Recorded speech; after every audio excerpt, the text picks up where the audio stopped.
a dish that you're making, something like, you know, like I was talking about the waffles, or something that's sweet, that are black. If it's like I've made a pumpkin spice cake with pinto beans, but you wouldn't want to make like a vanilla or a white cake, you know, and use black beans. So you just want to coordinate the color of the bean with kind of the dish that you're making. But the nice thing about it though is that you can use white beans in like a chocolate cake. So those are the one thing that you can, you know, kind of get away with. That little cup the girl used, so that probably should be. Oh no, I put it over here. It's right here. Oh, Sorry. Yeah. oh, No, I moved those away. I don't want to reuse that. Okay, here's your another try. Okay, so yeah, this made more. We got a couple more people here. Ooh, I really like that one. Isn't that I great? really like this And one. who would have thought beans in a smoothie? I mean, it just really sounds crazy. But I've really been enjoying them personally, and I just, So good. I'm one of the people, I really like to think outside of the box, and I really like to use things in creative ways. Something that Delicious. you wouldn't really, Wonderful. you know, on a regular basis think about. This is really good. This is awesome, Jill. Yeah, Mhm. so there you go. That's good. Thank you, Jill. You're welcome. We have more, you guys. You're welcome to pass that around and have some more. Wait, here. Okay, so there's that one. You go sit down. And I'm sorry, I didn't get to this recipe, but I have a recipe on here if you're interested. It is for peanut butter chocolate chip cookie dough dip. And it's a hummus, but it's a sweet hummus. And it has 2 cups garbanzo beans, a ½ cup milk of your choice, a 1/3 cup peanut butter, a 1/4 cup raw honey, a 1/4 cup coconut oil, a tablespoon vanilla extract, a teaspoon of salt, and a ½ cup of chocolate chips. And it's absolutely delicious. It's got the beans in there, so you've got lots of fiber, you've got lots of protein, and then you just use that, like dip it with apples or, you know, just as a dip with fruit or different things. So, okay, how are we doing on time? We're good. Let's see here. Do you guys have any questions? Well, we've still got a little bit of time for the tacos to cook, or the lentils, excuse me. Any questions? So, Jill, what are some of your fun recipes for breakfast foods? Okay, yeah, just a second. For what? Breakfast foods? Breakfast. Okay. One of my favorites for breakfast is oats, and I used to just eat the quick cooking oats. And over time, I have worked on using things that are going to be as close to the whole food as I can. And so I slowly worked myself up to old-fashioned oats, and then I worked myself up to the steel-cut oats, and then now I try to just eat the oat groat. So I really try to eat things as close to kind of this whole form as I can. And so I switch between kind of steel-cut oats and the oat groats. I cook them, I do a batch cooking, I do a large batch in my pressure cooker, and then I put them in my, where'd it go? In my large jars in the fridge. And so my family and I, we just kind of pull out some oats each day and add to it what we like. One of my younger kids, they really like, I make peanut butter and jelly oats. And so I'll throw in some peanut butter and a scoop of jelly. And I personally don't eat jelly, just it's a little too sweet for me, but they do, and they love it. So peanut butter and jelly oats are one that I do on a regular basis.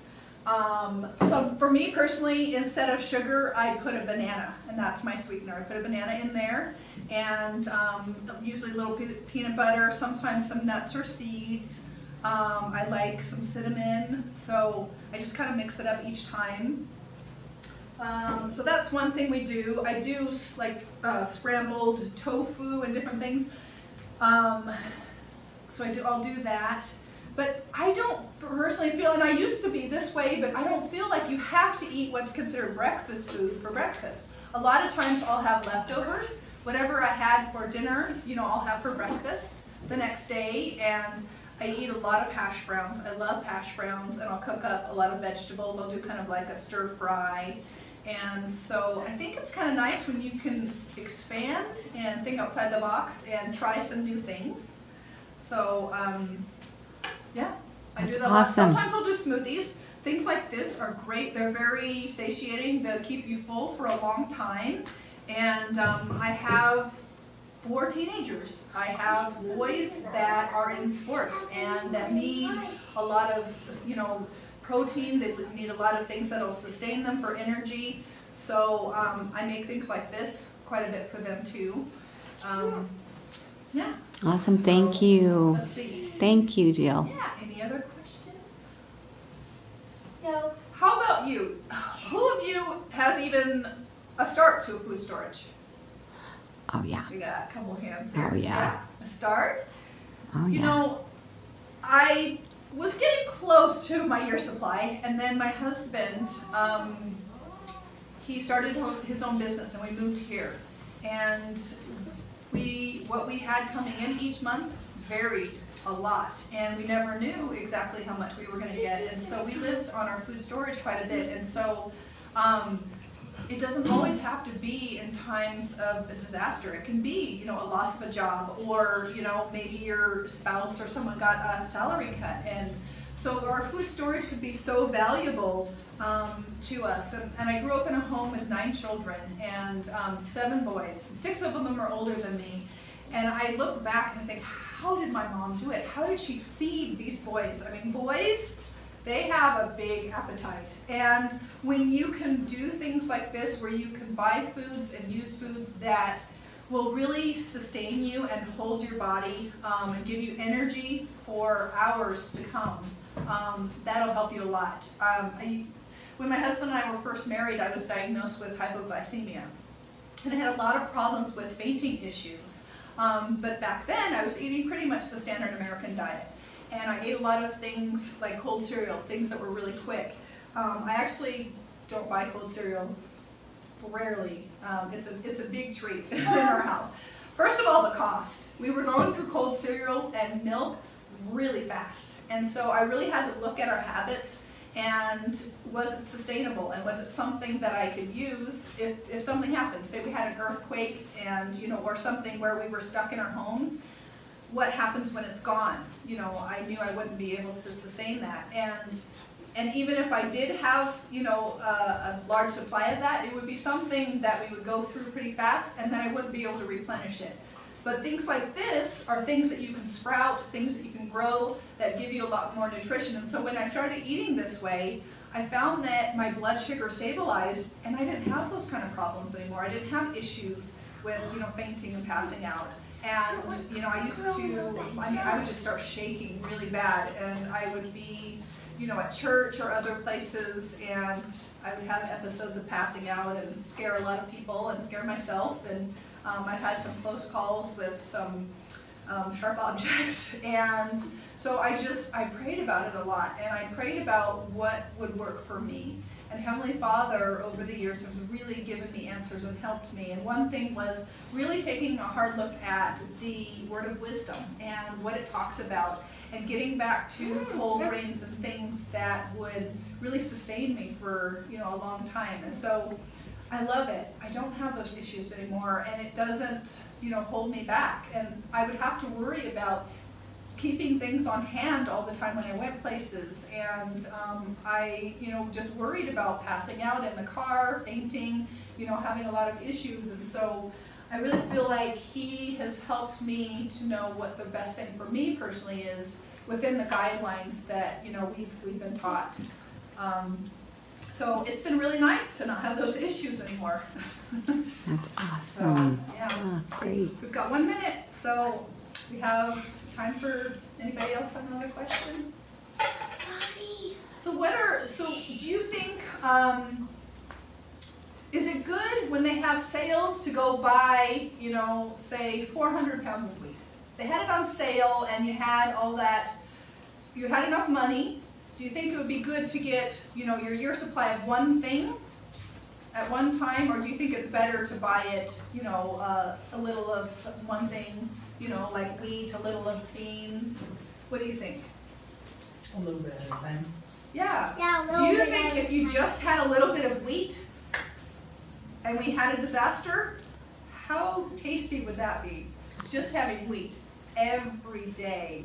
Now you get appetite fatigue. Yes, you get appetite fatigue. That's right, Bonnie. Thank you. Absolutely. I have heard of people and I've heard of situations where people have had appetite fatigue.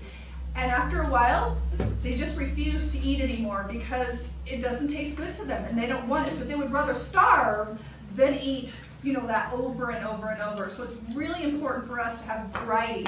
And in Olive Safely Gathered In, they talk about starting with a 3-month supply. But I think that's where I wanted to point out before that some of us, we might not be able to do that quite yet. And so it's a good idea to first start with taking a look at what you eat on a regular basis and then multiply that by 7 days and start planning there. And so is it Sherry? What's her last name? Sherry Tolman? Yeah, Tolman. Yeah, last week she pointed out that she said it's really good if you go to the store, just grab an extra can or an extra whatever of what you're buying. And so that's a good way to start. It is good when they have case lot sales, which they have here. It's nice to stock up on some things that you can get at a much better price. Places like Costco, I love the bulk bins at Winco. Those are a great resource for us. But they said build, right here, it talks about a 3-month supply. So getting up to that point is really good, and then work towards your year supply. But it's really important to have variety because you definitely will get tired, of having the same things over and over. Excuse me. Build a small supply of food that is part of your normal daily diet. One way to do this is purchase a few extra items each week to build a 1-week supply of food. Then you can gradually increase your supply until it's sufficient for 3 months. These items should be rotated regularly to avoid spoilage. And so that's why I think it's important to do things like this where you have a larger supply of things and then you can rotate it in this kind of way. So, all right, we're gonna bring this over and move this out of the way here.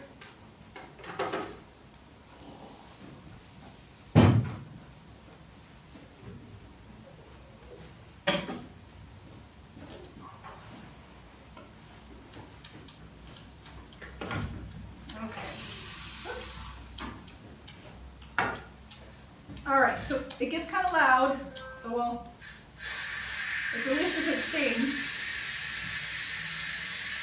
So it usually takes a few minutes to release.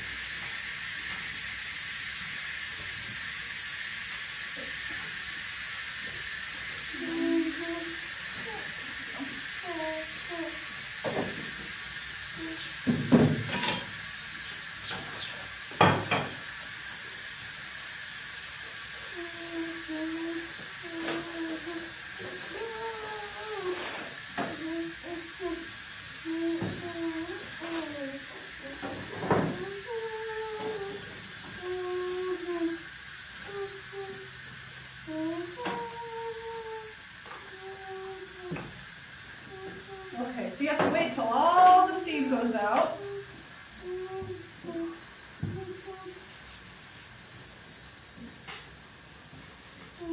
Unless you let it sit for a long time and then the steam releases on its own. But if you want to use the stuff right away, you need to let it release.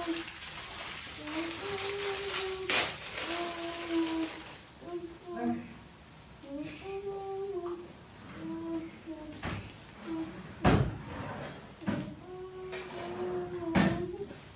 All right. There we go. Okay, so that's all done. So to this then you would just add your fresh ingredients, like avocado, tomato, cheese or sour cream, whatever you like on it. And what I do, I discovered this because I don't eat cheese personally, and so they can be really messy. And so I was looking at these one day, and a lot of times when I get the package, they'll be broken. And so one day I was looking at them, and I thought, make it kind of like a sandwich. So put it on you know, kind of like this instead, and eat it more like a sandwich, and it's not as sloppy. So that's a tip that I figured out one day. So I'm gonna make some of these and you guys can try it. I don't know, I should have kept my dish. I didn't taste it, so if you want some more salt, you can. I apologize, I did forget my sour cream, but I'd like you guys to try these lentil tacos and see what you think. So Vernon, if you would pass this out. If you need a new plate, feel free to get one. Is there a garbage hose? There is. We don't have one in this room. One in the kitchen right over in the corner. Did you want me to just put it up? Yeah, so if you could just pass those out to people, yeah, they can take one. So sorry, it is a You little can get your warm. own, so if you Just fill a up, warning, you it came fill out. up. I don't want one. You don't? Okay. It's okay. We'll share one.